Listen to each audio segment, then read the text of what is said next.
Selamat berjumpa pada AutoCAD 2012 ya. Kali ini kita akan melakukan pengenalan terhadap AutoCAD 2012. Ya, seperti biasa untuk software itu tinggal kita double klik aja sehingga muncul tampilan softwarenya. Lalu kita perhatikan layar AutoCAD yang muncul adalah seperti ini ya. Kita perhatikan apa-apa saja yang terdapat dalam layar AutoCAD ini. Ya, ini yang pertama, ini semuanya kita sebut sebagai menu bar. Ya, kita sebut sebagai menu bar. Ini adalah digunakan untuk menggambar objek. Ini adalah mengedit. Inilah membuat layer. Ini membuat teks dan memberi ukuran dan yang lain-lainnya. Ya. Kemudian yang kedua adalah sistem koordinat. Sistem koordinat kita di sini kalau kita perhatikan masih hanya terdiri dari sumbu X dan sumbu Y saja ya. Berarti ini kita katakan tampilan dua dimensi. X dikatakan positif kalau arahnya ke kanan, negatif ke kiri. Ya, kalau Y positif ke arah atas ini, ke bawah negatif. Ya, ini sistem koordinat. Kemudian yang ketiga ada yang disebut dengan command line. Command line ini atau command prompt ya, itu fungsinya adalah untuk memasukkan perintah di sini. Ya, tentunya dalam bahasa Inggris, jika kita misalnya ingin menggambar sebuah lingkaran, kita ketikkan perintah circle, lalu kita enter. Maka perintah itu akan dieksekusi atau diteruskan. Oke ya.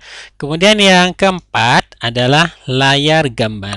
Ya, ini semua daerah ini kita sebut sebagai layar gambar atau layar tempat untuk menggambar ya.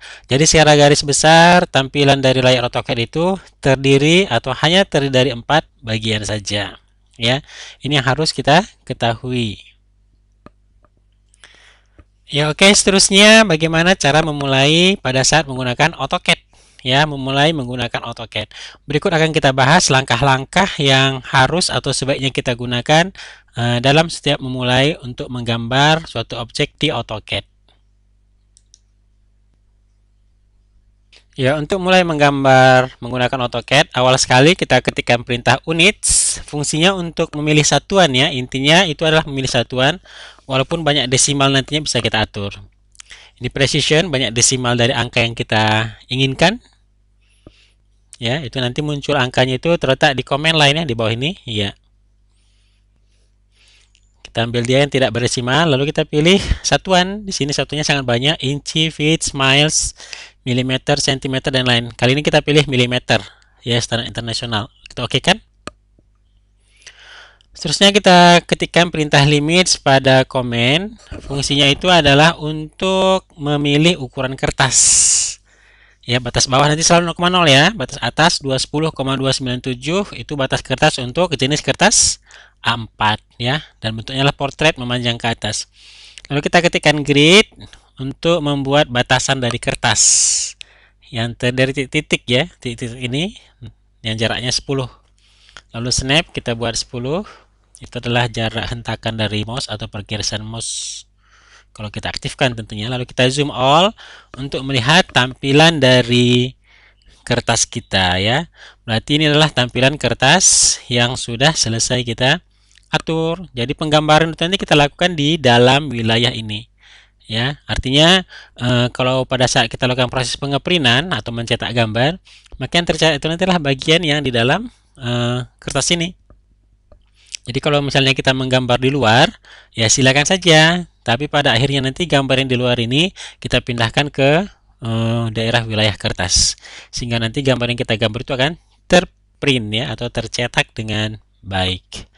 Ya, oke, ini sepintas tentang pengenalan atau memulai menggambar menggunakan AutoCAD 2012 maupun AutoCAD versi-versi yang sebelumnya. Ya, seterusnya kita akan melakukan pengenalan terhadap sistem koordinat di AutoCAD 2012. Ya, pengenalan sistem koordinat AutoCAD di 2012. Ya, pertama ada kita sebut koordinat absolut, penulisannya X, Y ya. Kalau dalam matematika ini sering kita sebut dengan koordinat kartesian. Dia selalu mengacu ke titik 0,0 ya. Baik, sekarang kita perhatikan. Ya, tadi kita katakan selalu mengacu ke koordinat original ya atau titik 0,0. Kalaulah ini kita misalkan batas kertas kita paling bawah 0,0, kemudian ke atas ini ukuran yang lain ya. Sekarang kita menggambar garis menggunakan perintah koordinat absolut. Pertama kita ketikkan perintah line, ini fungsi untuk menggambar garis ya. Lalu muncul first point, ya, titik peletakan pertama dari garis 0,0, berarti di sini. Ya, belum kelihatan. Lalu next point kita buat 20,20. Ya, berarti bisa kita lihat. Ya, ini garis yang terbentuk 20 arah X, 20 arah Y ya. Jadi dia mengacu ke titik 0,0. Seterusnya next point 30,20. Ini garis yang terbentuk. Ya, ini garis yang terbentuk. Berarti X-nya 30 sedangkan Y-nya 20. 40,50. Seperti ini dia. Ya, X-nya 40, Y-nya 50. Seterusnya 70,70. Ya, X-nya 70, Y-nya 70. Oke, seterusnya 70,90. X-nya tetap, sedangkan Y-nya 90. Ya, kemudian 100,90. Ya, X-nya 100. Seperti ini, sedangkan Y-nya tetap. Ya, 110,110. Berarti ini dia. Ya, X-nya 110, Y-nya 110 ya. Jadi kalau mau kita akhiri, kita ketikkan perintah enter ya, atau kita enter saja perintah tersebut. Maka garis kita akan putus. Nanti menggambar garis juga akan kita pelajari lebih detail ya. Oke, ini yang pertama. Sekarang kita masuk pada poin yang kedua, yaitu koordinat polar. Koordinat polar itu penulisannya adalah r sudut alfa ya. Berarti ini dengan menggunakan shift 2 ya, shift 2. R inilah jarak, sedangkan alfa adalah kemiringan. Ya. Kita perhatikan, berarti ini berdasarkan panjang dan kemiringan, ada hubungannya dengan sudut. Kita perhatikan dulu sistem kuadran ya, sebagaimana yang sudah pernah kita pelajari di SMU dulu. Maka ini kita sebut sebagai kuadran pertama, daerah sudutnya adalah 0 sampai 90. Kuadran kedua 90, antara 90 sampai 180. Kuadran ketiga 180 sampai 270, sedangkan kuadran keempat adalah 270 sampai 360. Perlu diingat bahwasanya perputaran atau sudut ini arahnya berlawanan arah dengan putaran jarum jam. Itulah yang kita sebut dia dengan positif. Ya, jadi kalau dia searah, maka sudutnya itu atau alfanya itu bernilai negatif. Jadi kalau misalnya ada kita gambar garis seperti ini, maka garis ini nanti panjangnya sekian dengan sudut positif atau sudutnya nanti di kuadran pertama. Demikian seterusnya ya untuk kedua, ketiga, dan keempat ya. Baik, sekarang kita ambil kasusnya, contoh. Ya, kita gambar garis di sini nantinya. Kita ketikkan perintah line garis 0,0 titik awal ya. Seterusnya add 50 sudut 45. Berarti panjang garis kita ini nanti adalah 50, kemiringannya 45 ya. Ini garis yang terbentuk. Ya, seperti ini. Kemudian add 40 sudut 0. Berarti nanti dia kemana? Ya, ke kanan ya, dengan panjang garisnya 40, kemiringannya datar. Kemudian yang kedua add 30 sudut 90. Berarti garis kita nanti adalah ke atas karena sudutnya 90. Panjangnya 30. Seterusnya add 40 sudut 120. 120 di kuadran kedua ya. Jadi dia arahnya ke kiri atas. Panjangnya 40. Kemudian add 30 sudut 210. 210 di kuadran berapa? Kuadran ketiga. Jadi dia di ke kiri bawah. Panjangnya 30. Ya, kemudian add 40 sudut 270.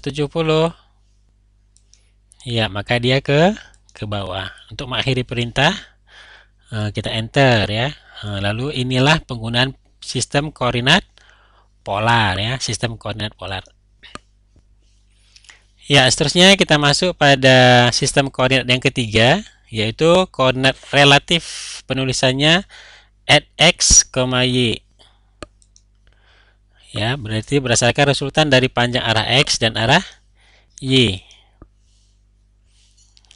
Ya, ini mau kita gambar garis di sini dengan menggunakan perintah yang ada. Ya, kita gunakan lagi perintah lain menggambar garis ya. First point 0,0, kita mulai dari awal. Add 30,40. Ini koordinat relatif, berarti panjang arah x 30, arah y 40. Sehingga garis yang terbentuk ini ya, berarti inilah 30 arah x sedangkan arah y 40. 40. Jadi yang diambil apa? Resultannya. Kira-kira kita ambil resultannya. Next point at 30,0. Berarti ini panjangnya arah X 30. Arah Y 0 ya. Berarti dia hanya datar ke kanan. Karena nilainya positif. Next point at 0,30. Berarti ini arah X-nya 0. Arah Y-nya 30 positif. Berarti ke atas. Ya, seterusnya next point at 30,30. Berarti 30 arah X. Kemudian 30 arah Y ya, sehingga resultannya yang diambil atau yang terbentuk itu resultannya. Kemudian at minus 50,0 berarti at minus 50. Ini minus X ya, berarti arahnya ke kiri ya, ke kiri panjangnya 50, ke arah Y 0, sehingga garisnya ke kiri. Seperti ini.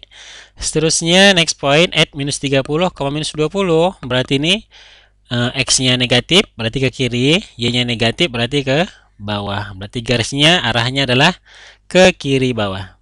Seperti ini. Ya, lalu kita close untuk memutuskan garis. Ya, makanya kira-kira penggunaan koordinat relatif. Sebagai catatan, dari 3 sistem koordinat yang diberikan ini, yang mana nanti kita rasa atau kita pikir yang paling enak digunakan, ya, silakan saja, tidak ada satu keharusan. Jadi kalau kita lebih familiar dengan sistem koordinat relatif, ya bisa kita pakai. Sistem polar bisa kita pakai. Dari ketiga sistem ini yang paling sering kita pakai itulah sistem atau urutan yang kedua dan yang ketiga, yaitu polar dan relatif ya, atau kita lakukan penggabungan di antaranya. Boleh ya. Ini pemahaman tentang sistem koordinat relatif. Dan sistem koordinat nanti sangat sering sekali kita pakai dalam menggunakan penggambaran untuk AutoCAD 2 dimensi dan 3 dimensi ya. Jadi ini betul-betul harus kita pahami. Ya, oke. Ya, dengan demikian pengenalan tentang AutoCAD 2012 sekaligus pemahaman tentang sistem koordinat selesai. Ya, berikutnya kita akan masuk pada materi-materi inti untuk 2 dimensi dan seterusnya nanti adalah 3 dimensi.